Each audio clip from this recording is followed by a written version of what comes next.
Welcome to Kill the Cat. In this episode, we're talking about the animated series Avatar: The Last Airbender. Specifically, we're looking at how the show uses the Ember Island Players episode to do a series recap, and how you can use this technique in your own writing. This episode is a summary of most of the show, so spoilers ahead for seasons 1 through 3. Now, sit back and enjoy the episode.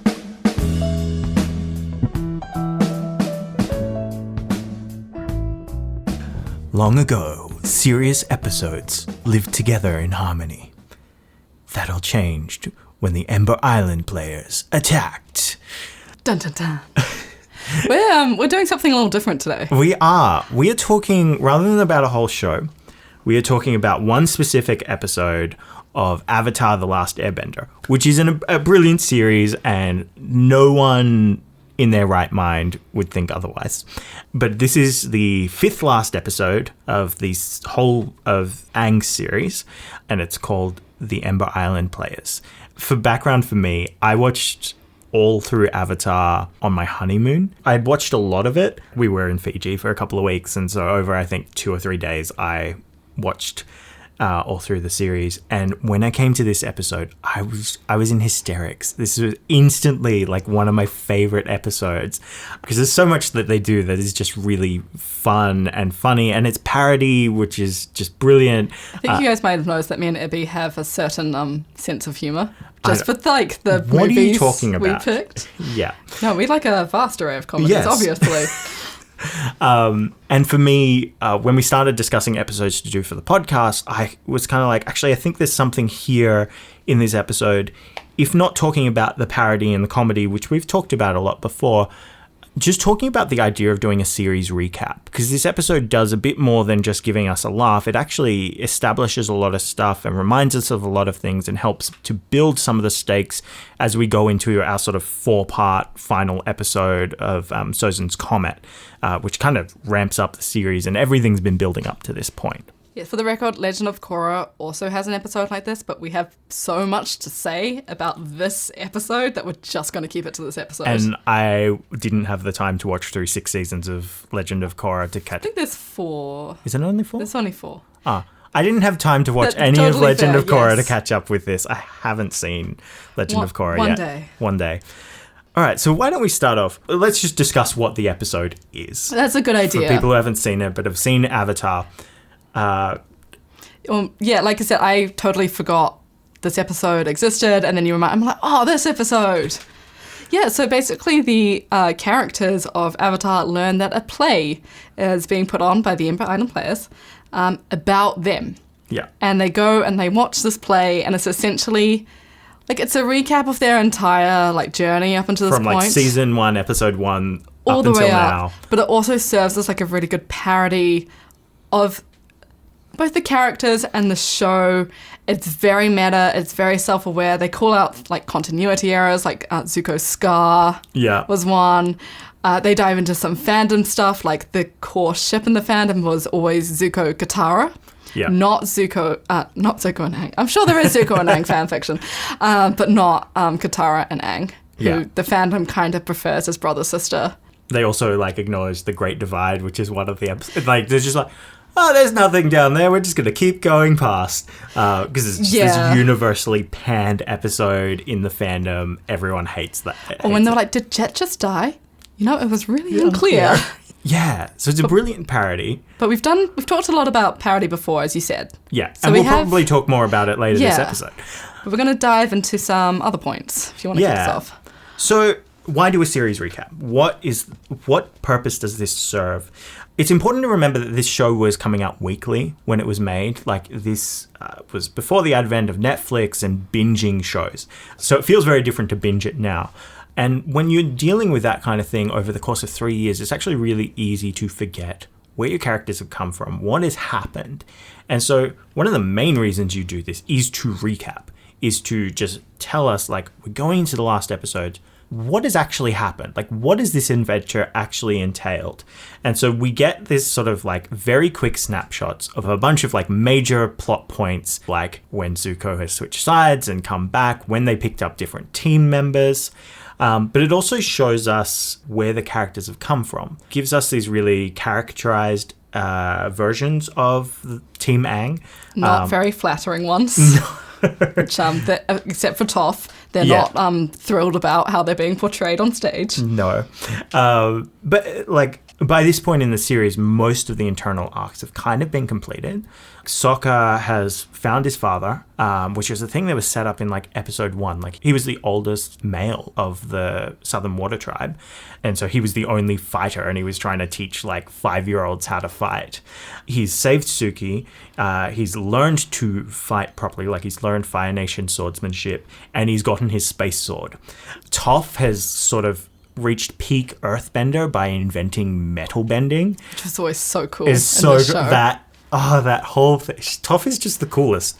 Zuko has joined the Fire Kingdom, only to then realize he should be on Team Avatar and jumped over to them. But then he's also lost and regained his bending powers, which is really significant for him because he's had to go from fueling them with rage to fueling them from like from these dragons, like the actual source of the fire, which is the sun and the dragon. It's still one of my favorite episodes. Yeah, what is it? The like Great Dragon Dance or something? Yeah, they have to do Dance that. of the Two Dragons. Toph has a line like at one episode. She's like, "I'm going with Zuko," and everyone looks at her and she goes, "What? Everyone else got like a meaningful journey with Zuko. I want one." Katara's mastered waterbending and found the men responsible for the death of her mother, and she had to make the decision. Katara's mother is dead? No way. What? No, she never talks about that. And then Aang and Katara have also shared a kiss before this episode, and that's kind of their romance being acknowledged. It's them coming to realize that maybe they can't act on it until after the war is over. You know, there's some other things going on. That's kind of fair enough, I guess. Additionally, we're reinforcing tropes for each of the characters, and that kind of helps us see them more as like the fully realized versions of themselves that they are. Because the trope, like the parodies they've gotten, they are accurate to a degree, as all like best parodies are. But it was really fun to like cut away from like, oh, you're an incurable prankster, Aang. Yeah. Just to quickly acknowledge that it's a really weird thing of how Aang is really offended by being played by a woman. We'll get into that in our propaganda section. Yeah. There's a propaganda section coming up. Oh, yes. And then we cut back to like the real characters. Or like, I think the moment that actually like hit fairly hard was like they're doing parodies of Sokka on stage with Yue. Yeah. And then you cut into the audience and like Sokka is genuinely upset. I went, oh. Yeah. Poor boy. And like Zuko as well, like the line he says is like, it's all of the mistakes I've made in my life, like thrown back in my face. Like he actually reflects on like how he treated his uncle, and he hasn't seen his uncle since that happened because his uncle is now in prison getting buff. Yes. And Toph comforts him and said, of course your uncle would be proud of you, which is what Zuko needs to hear. They get to have their moment together. It's do. just the other way around. Yes. You know, Aang has to reflect on his feelings about Katara, and they have their interaction. Sokka actually finds a crowd for his jokes. I love that. By the end of the series. Yeah, look, as someone who never really shipped Aang and Katara, that didn't like... whatever for me. But I think for me more the ending where Aang watches himself fail and die and all his friends die is so dark. And like that was really heavy. Well, this episode really establishes the stakes for us. Like it's laughs and laughs and laughs, and then it comes to this really heavy end where we just see them defeated and we're like, oh shit, that's coming up. Yeah. Or is this show the future? Like, it's not really a possibility because it's a kids' show, but, you know, one of them could die. Yeah. Or multiple. Like, we kind of get the sense that Aang's probably not going to, but supporting cast, sure. But also Aang, then in the next couple of episodes, has to go through the, like, he doesn't want to kill Fire Lord Ozai, and he has to try and figure out what he can do. And all of his past forms, when he goes to see his past selves, all say, you have to kill him. And then, you know, spoilers, obviously, but he doesn't kill him. He instead spirit bends and takes away his bending powers, which is like, you know, the best of both worlds. And Aang sort of ascending above the other avatars to find the peaceful option, which is, you know, the whole show. Yeah. This episode really provides some breathing room within all that drama, though. We've got all this really intense stuff happening, and even more about to happen as Sozin's comet is about to come across. Ozai and Azula, who's also been set up as this really big threat, are about to be at their most powerful. Azula's kind of losing the plot a little bit. Like, she's starting to show... I know she's evil, but I love her so much. She's a brilliant villain. Like, I think she's a better villain than Ozai. Ozai is just big, scary guy with a goatee. Yeah. Like, which is fine. It works for the show. But yeah, Azula is kind of the more gripping one. I don't think you could have had the last episode without Zuko and Azula also dueling. Like, I think that is as important dramatically as Aang and Ozai. Because yes, that's the sense of the world. You know, can they save the world? But Azula and Zuko is kind of like the heart of the drama that's been happening. Yeah. It's like, can the person who is chosen to do the right thing stand against the person who is full on obsessed with power? Another reason you do this recap, right? The comedic thing is to just give this levity in a situation that's quite dire, and you know, they're in the Fire Nation, they're in the heart of the conflict. I think it really demonstrates that the show knows when to take itself seriously and when to parody itself. Like, it's more than happy to like parody its tropes and continuity errors, like the scar, but it also knows how and when to settle into real emotion. So in our Emperor's New Groove episode last year, we talked about you can do whatever as long as you don't break the logic of your world. And this works. It's a play. They're in the Fire Nation. But you actually came across some really interesting research on how this play is propaganda for the Fire Nation. Well, I saw someone raise this point. They made like one point, I think, about Toph. And I was like, oh, that's really significant. And then I started looking at this as like, if you look at this play as propaganda, it actually makes a lot of sense in world. So in world, the play is put on by a Fire Nation production company. It is at the helm of an upcoming invasion that is known about throughout the Fire Nation. Like, it's going to be when the Fire Nation are at their most powerful. They're about to take over the world and, you know, sort of take what they see as their rightful place. And a lot of the techniques of this play are techniques that are used in genuine propaganda that we saw from like World War II, and even we see now in much subtler forms, perhaps. Soft power, which is, I did a whole unit on that on uni, how like South Korea uses like K-pop and stuff as soft power propaganda. That's not what this episode is about. No, so. but it's still happening today, I think, is the point. So a couple of points I had. So one is the very intentional way they portray the characters of Team Avatar. For the most part, the characters are turned into sort of one-note tropes and largely played down as dumber or less competent than they actually are.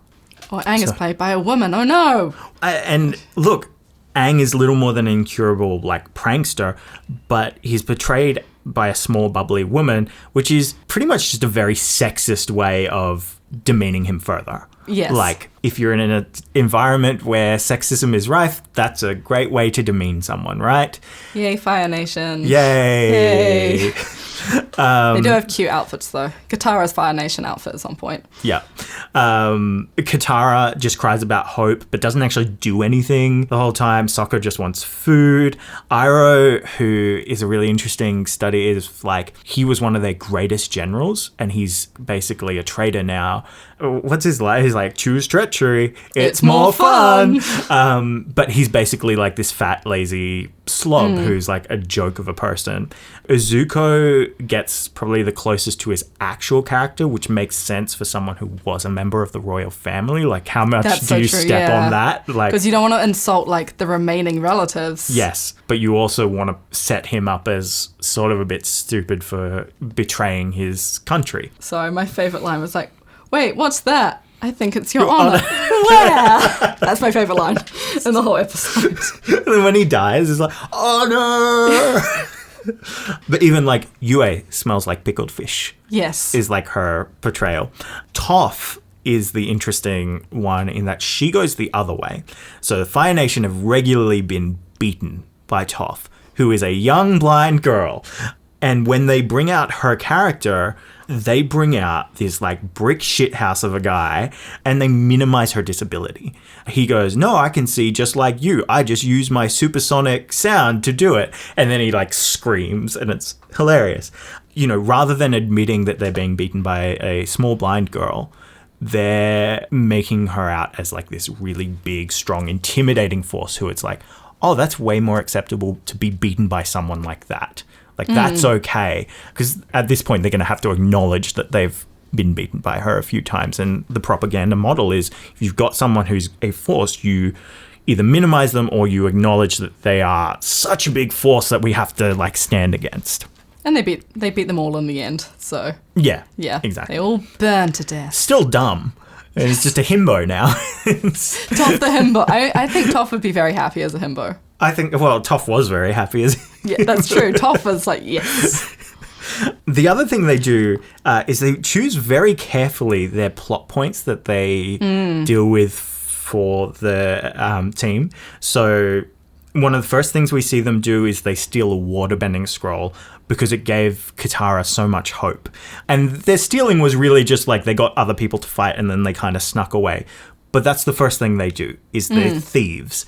Zuko is useless at stopping the Blue Spirit, who's the scourge of the Fire Nation, which for him, you know, as someone who will betray the kingdom, like, it's like, oh, well, he wasn't much of a loss anyway.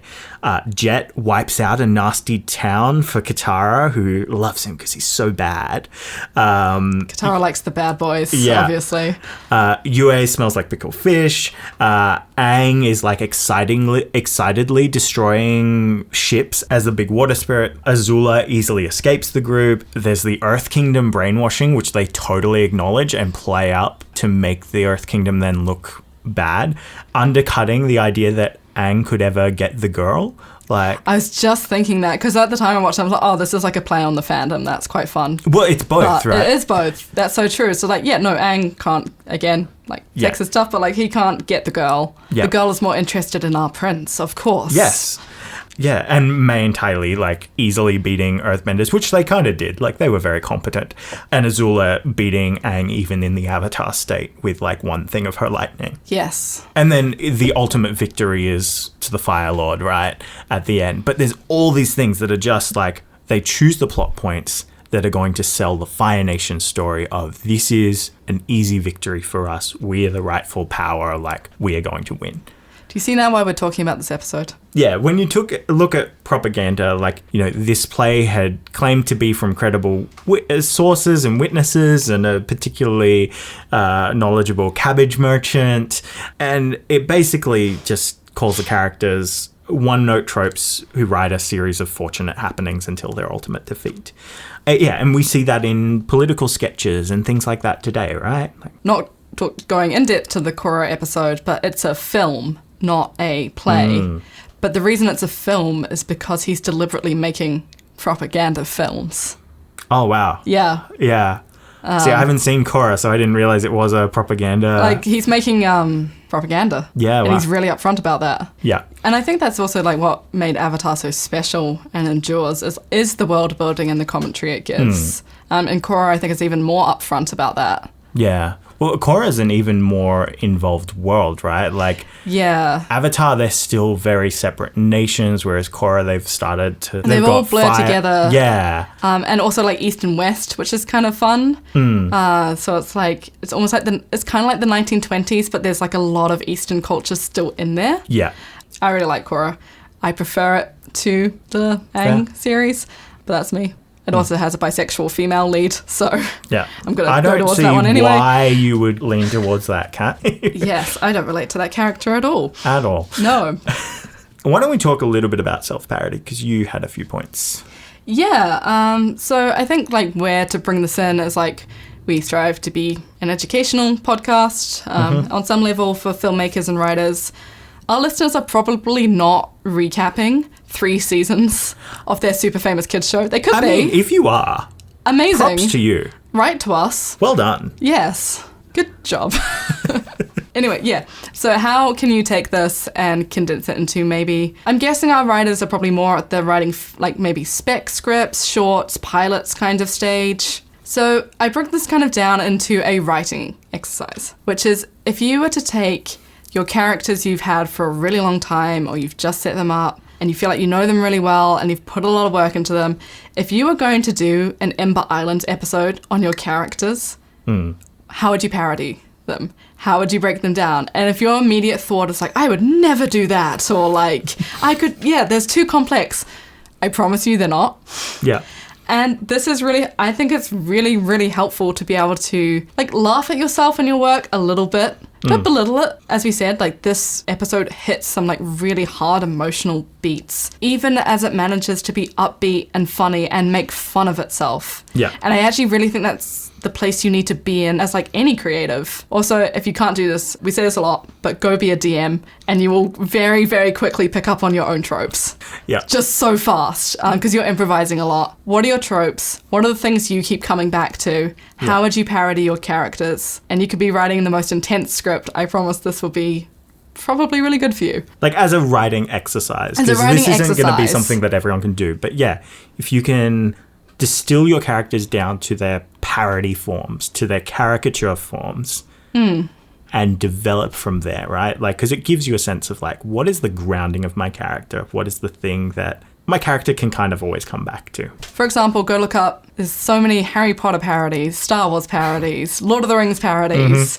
and just see what they break those characters down into, to the point where it's funny but still recognizably those characters. Yeah. Because the best parodies are always true. These are very one-dimensional versions of Avatar, but like it is tropey that Katara brings up hope and cries a lot. Yeah. You know? And that doesn't mean, and these are like characters we've absolutely fallen in love with. And I guess if we're talking about takeaways, I think for me, recognize your tropes. Learn to make fun of yourself. I don't do this in my original work, but like I do also write some fan fiction and I have recognized my tropes and I will make fun of myself in my own fan fiction because that is fun. Yeah. And it's fun to call yourself out. And yeah, just finding that balance of like, take your work seriously, put your heart into it, fall in love with it. But you know, don't always be super precious about it. Sometimes it's good to let go and have a bit of a laugh at yourself. Yeah, I think for me, even though I don't think I'll ever be in a situation where I'm writing these episodes, I really like just the idea and the importance of like recapping and bringing your audience back up to speed. Like there's a lot of character growth that can happen over the course of, you know, the years that a series happens, and reminding your audience of like where they've come from, where the show has come from, can be really nostalgic and really fun and just a really cool way of like winding down for a really solid ending, which I think Avatar ends really, really well. Yes. It ends when the Fire Lord kills everyone. Yes. That is the ending. All Obviously. hail Lord Ozai. No. The end. Thanks for joining us for this episode on how to do a series recap. Want an easy way to stay up to date with the podcast? Click follow or subscribe on whichever platform you're on, and if you have the time, leave us a review or recommend us to a friend. It helps us grow the show and bring you even more episodes, such as the ones we have coming up on BBC's Sherlock, Paddington 2, and the Toy Story sequels. You can also find us on Instagram or Facebook, so feel free to say hi. We love chatting with our listeners. Until next time, this has been Kill the Cat.